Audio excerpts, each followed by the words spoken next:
pieces. And then I got some from a new book, which was just put out, Congenital Pipe Dreams. It was put out by Spartan Press. Which is Rebirth this gentleman. right here, right here.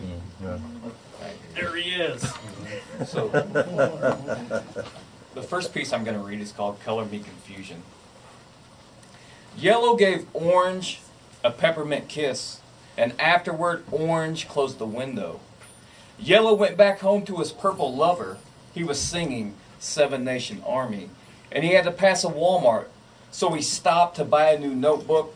His shoes got wet from the puddles in the parking lot. Across town, green watched the street light cut through the damp tree branches. And red, he walked to the church doors, fell to his knees, and sobbed for blue.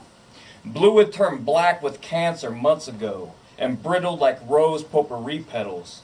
Pink walked through the door and embraced red, whispering to him that gray works in mysterious ways. Brown bought a fifth of whiskey and a lotto ticket, as white waited at home with a pork chop dinner and a confetti cake that says happy anniversary. And I sat here still having no clue how to do this new style of math that my fifth grader brings home every night. Amy. Lately my memory has been stalled, twiddling thumbs in the summer of '93. The 8th grade was a notch soon to be carved, and if the Luke and Carrie era of my hometown hadn't started, it soon would. That summer, the rivers knew no boundaries, and we knew very little summer baseball. It rained daily. My pitching arm got plenty of rest, but my heart, it worked overtime when it came to Amy. She was my sister's friend, and her older sister once swore that I chewed my bubble gum like Snoop Dogg chewed his. How strange. She had a 575 telephone number that was charged at a local rate, and that was a good thing, because Grandma would have pulled the plug on the hour-long conversations after mere minutes if it had not been.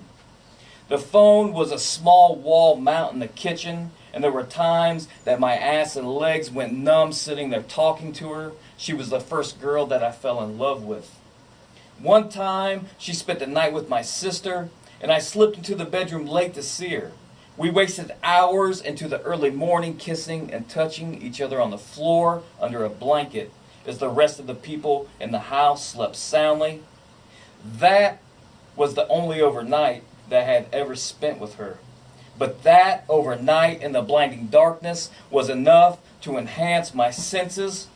And to this day, I swear to you that she was an angel whose wings fluttered through 10,000 exhaled breaths between us.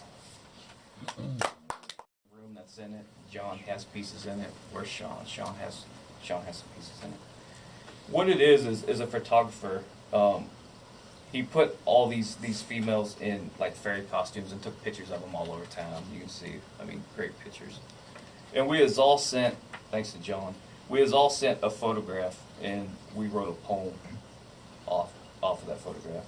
And the photograph I got was this woman, little gothic, kind of broke down in a back alley on a mattress. I don't know if you guys can see.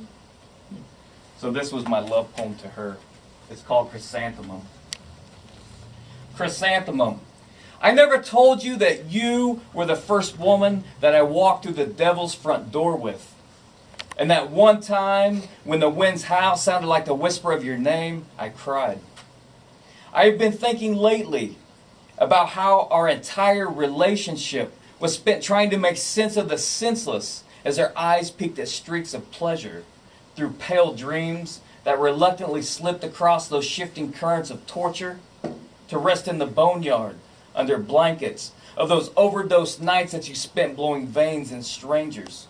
When we parted, Chrysanthemum, I left you as an entire army gently silenced to the world.